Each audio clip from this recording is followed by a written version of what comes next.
आज इस क्लास में स्टडी करने वाले हैं शिक्षक भर्ती स्पेशल पर्यावरण अध्ययन के मोस्ट इंपोर्टेंट 20 क्वेश्चनों की, जिनके आपके एग्जाम में आने की पूर्णतः संभावना है। इसलिए आप सभी से रिक्वेस्ट है इस वीडियो को आप सभी कंप्लीट अवश्य देखें। शुरू करते हैं प्रश्न क्रमांक 1 से।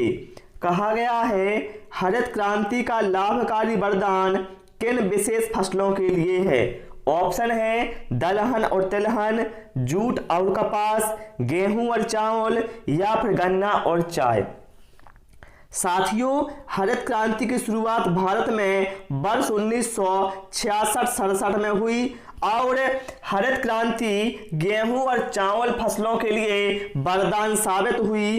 करेक्ट आंसर यहां पर ऑप्शन सी के साथ जाएगा। यदि आपसे पूछा जाए भारत में हरित क्रांति का जनक किसे माना जाता है तो बताइएगा एमएस स्वामीनाथन को। ठीक है, चलिए इसके बाद प्रश्न क्रमांक 2 पर आते हैं।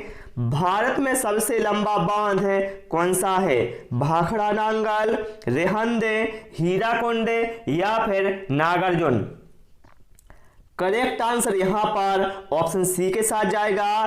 भारत का सबसे लंबा बांध है हीराकुंड बांध है साथियों, जो कि महानदी पर बनाया गया है और यह उड़ीसा राज्य में स्थित है। यदि आपसे पूछा जाए भारत का सबसे ऊंचा गुरुत्वीय बांध कौन सा है, तब आपका आंसर होगा भाखड़ा नांगल बांध, जो बना है सतलज नदी के ऊपर। ठीक है, चलिए इसके बाद प्रश्न क्रमांक 3 पर आते हैं और आप सभी से रिक्वेस्ट है वीडियो पसंद आए वीडियो को लाइक और शेयर करें और चैनल को जरूर सब्सक्राइब करें। एलिसा परीक्षण किसके लिए किया जाता है। एड्स, मलेरिया, फलेरिया या फिर टाइफाइड। साथियों, एड्स की जांच के लिए एलिसा परीक्षण किया जाता है। करेक्ट आंसर यहां पर ऑप्शन ए के साथ जाएगा।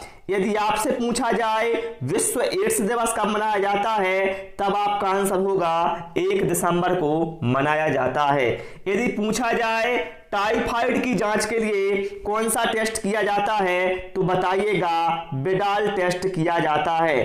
पूछा जाए मलेरिया किससे होता है, तो बताइएगा मादा एनाफिलिज मच्छर से मलेरिया होता है। ये सारे पॉइंट जो बता रहा हूं भाई नोट कर लो, यहां से आपको एग्जाम में क्वेश्चन देखने को मिलने वाले हैं। चलिए इसके बाद आते हैं प्रश्न क्रमांक 4 पर। सूर्यमुखी की खेती के लिए किस प्रकार की मिट्टी सबसे अच्छी होती है। बताएंगे आप सभी लोग। यहां पर 4 में से क्या होगा करेक्ट आंसर। साथियों, सूर्यमुखी या कहा जाए सूरजमुखी की खेती के लिए जो सबसे अच्छी मिट्टी होती है उसका नाम है रेगुर मिट्टी, जिसे हम काली मिट्टी के नाम से भी जानते हैं। इसलिए करेक्ट आंसर यहां पर ऑप्शन ए के साथ जाएगा। यदि आपसे पूछा जाए हृदय रोगियों के लिए सूरजमुखी का तेल अच्छा क्यों होता है, क्योंकि भाई उसमें वसा की मात्रा कम होती है। ठीक है, और पूछा जाए भारत के सर्वाधिक क्षेत्र पर किस मिट्टी का विस्तार है, तो बताइएगा जलोढ़ मिट्टी का। ओके, चलिए प्रश्न क्रमांक 5 पर आते हैं और आप सभी लोग भी सारे प्रश्नों के आंसर या तो भाई कमेंट बॉक्स में कमेंट करते जाएं या कॉपी में नोट करते जाएं। भारतीय दलहन अनुसंधान संस्थान कहां अवस्थित है। भोपाल में, पटना में, कानपुर में या फिर हैदराबाद में। करेक्ट आंसर यहां पर ऑप्शन सी के साथ जाएगा। कानपुर उत्तर प्रदेश में भारतीय दलहन अनुसंधान संस्थान अवस्थित है, जिसकी स्थापना हुई थी वर्ष 1983 में। ठीक है, चलिए प्रश्न क्रमांक 6। हरी खाद से क्या तात्पर्य है। बताएंगे आप सभी लोग हरी खाद से क्या तात्पर्य है। यहां पर 4 ऑप्शन दिए गए हैं, बताइएगा आप सभी लोग करेक्ट आंसर किसके साथ जाएगा। साथियों ध्यान रखिएगा, जो लेग्यूमेंसी कुल के पौधे होते हैं यह हरी खाद के मुख्य स्रोत होते हैं। इनमें क्या होता है, जो ये पौधे होते हैं इनकी खड़ी फसल को काटकर खेत में जोतकर दबा दिया जाता है, जिससे जो खेतों की उर्वरकता है वह प्राकृतिक रूप से बढ़ जाती है। तो यहां पर जो करेक्ट आंसर है वो ऑप्शन बी के साथ हमारा चला जाएगा। ठीक है, चलिए इसके बाद आते हैं प्रश्न क्रमांक 7 पर। शिवकीला दर्रा हिमालय की किस घाटी में स्थित है? शांत घाटी, चंद्रा घाटी, कुल्लू घाटी या फिर सतलज घाटी? साथियों, जो शिवकीला दर्रा है यह हिमालय का एक प्रमुख दर्रा है और यह शिमला से तिब्बत को जोड़ता है भाई, जो कि सतलज घाटी में स्थित है। ये भी आपको ध्यान रखना है। ठीक है, पूछा जाए शांत घाटी या साइलेंट वैली या मौन घाटी कहां पर है तो बताइएगा केरल में है। ठीक है, चलिए अगला प्रश्न क्या है? निम्न में से कौन सा कृत्रिम बंदरगाह है? चेन्नई, विशाखापट्टनम, मुंबई या फिर उपरोक्त में से कोई नहीं? यहां पर करेक्ट आंसर हमारा ऑप्शन ए के साथ जाएगा। साथ ही चेन्नई बंदरगाह है, तमिलनाडु के तट पर स्थित एक कृत्रिम बंदरगाह है। करेक्ट आंसर यहां पर ऑप्शन ए के साथ है चला जाएगा। और जो विशाखापट्टनम है, मुंबई है, ये दोनों कैसे हैं? ये प्राकृतिक बंदरगाह हैं। ठीक है, विशाखापट्टनम कहां पर है तो आंध्र प्रदेश में है और मुंबई कहां पर है? महाराष्ट्र में है। ठीक है, चलिए इसके बाद आते हैं प्रश्न क्रमांक 9 पर। आंवले का सर्वाधिक उत्पादन कहां होता है? फतेहपुर, बाराबंकी, मिर्जापुर या फिर प्रतापगढ़? साथियों, आंवले का सर्वाधिक उत्पादन उत्तर प्रदेश के प्रतापगढ़ में होता है। करेक्ट आंसर यहां पर ऑप्शन डी के साथ जाएगा। साथियों, जो आंवला है यह विटामिन सी का अच्छा स्रोत माना जाता है और आंवले की खेती के लिए अम्लीय मृदा उपयुक्त रहती है। ठीक है, चलिए इसके बाद प्रश्न क्रमांक 10 पर आते हैं। किस राज्य में डिरी त्योहार मनाया जाता है? ऑप्शन है त्रिपुरा, अरुणाचल प्रदेश, कर्नाटक या फिर ओडिशा? यहां पर करेक्ट आंसर हमारा ऑप्शन बी के साथ जाएगा। आप सभी ध्यान रखेंगे, जो डिरी त्योहार है भाई यह अरुणाचल प्रदेश में जनजातियों के द्वारा मनाया जाता है। और साथियों, डिरी त्योहार एक कृषि उत्सव होता है। इसमें देवताओं से यहाँ के लोग प्रार्थना करते हैं कि इस बार फसल अच्छी हो। ठीक है, मैंने आपको कंप्लीट जानकारी इस त्योहार की दे दी है। चलिए भाई इसके बाद आते हैं प्रश्न क्रमांक 11 पर। और जिन लोगों ने भाई चैनल को सब्सक्राइब नहीं किया है, चैनल को सब्सक्राइब कर लेंगे और बेल आइकन को प्रेस करके ऑल नोटिफिकेशन ऑन कर लें, जिससे आपको हर वीडियो का नोटिफिकेशन मिलता रहे। कहा गया है निम्नलिखित में से कौन हमारे पर्यावरण के अपघटन के लिए उत्तरदायी नहीं है? ध्यान रखिएगा, अपघटन के लिए उत्तरदायी नहीं है, ये यहां पर कहा गया है।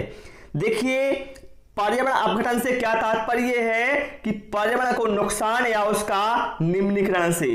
ठीक है, तो देखिए ठोस अपशिष्ट फेंकेंगे तो उससे क्या है? नुकसान होगा। वन उन्मूलन से भी क्या है? अपघटन होगा। ठीक है, जीवाश्म ईंधन का उपयोग करेंगे तो भी इससे क्या है? अपघटन होगा।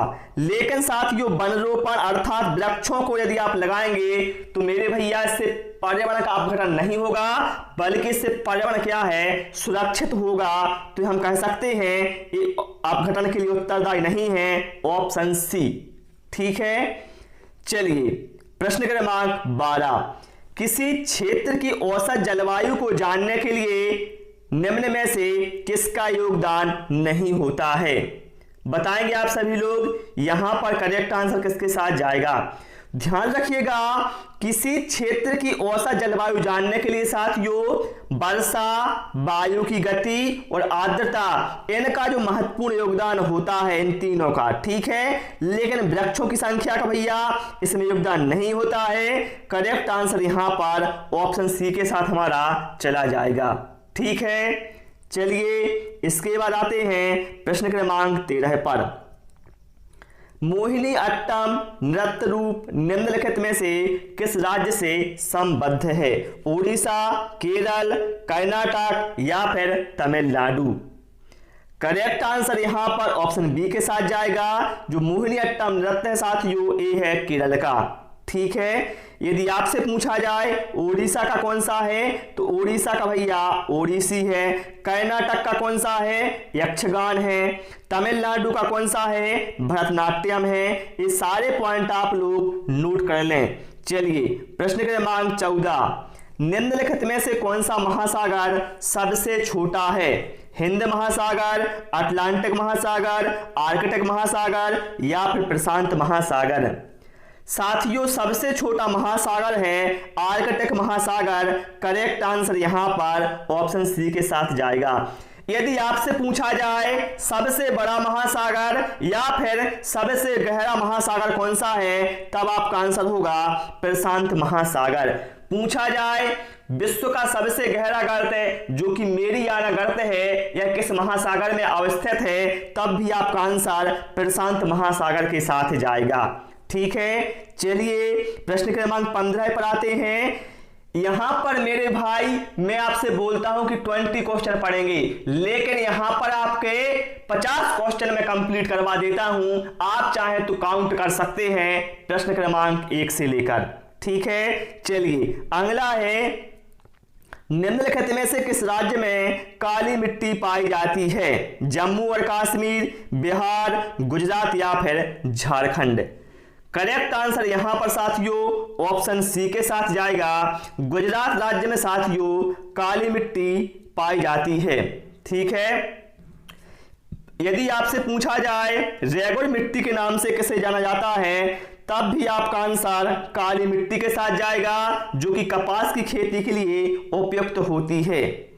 चलिए अगला है, निम्नलिखित में से कौन सा पीत क्रांति से संबंधित है? ध्यान रखिएगा, बताना है कौन इसमें से पीत क्रांति से संबंधित है। मत्स्य उत्पादन, अनाज उत्पादन, दुग्ध उत्पादन या फिर तिलहन उत्पादन?